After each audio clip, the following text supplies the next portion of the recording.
中方向联合国通报星链卫星危险接近中国空间站，威胁在轨航天员安全的有关情况。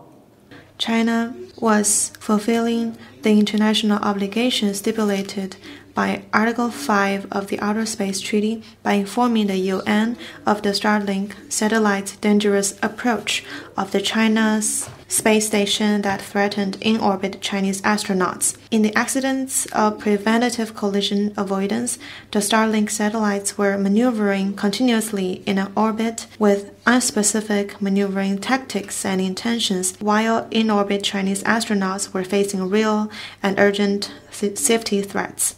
Against such a backdrop, China had to implement preventative collision avoidance control. After the accidents, China's competent authorities tried multiple times to reach the U.S. side via email, but received no reply.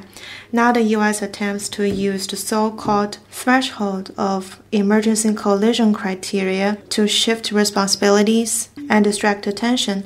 It is not showing the due responsible attitude as a space power, and the U.S. has no right to unilaterally establish a threshold of emergency collision criteria. Article 9 of the Outer Space Treaty said that in the exploration and use of outer space, states parties shall be guided by the principle of cooperation and mutual assistance and shall conduct all their activities with due regard to the corresponding interests of all other state parties to the treaty. And China has submitted registration to the United Nations about the space station, and we have released relevant parameters about the orbit on the website.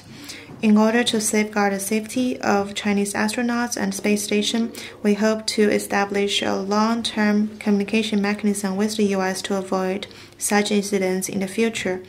We hope the U.S. can avoid such incidents in the future.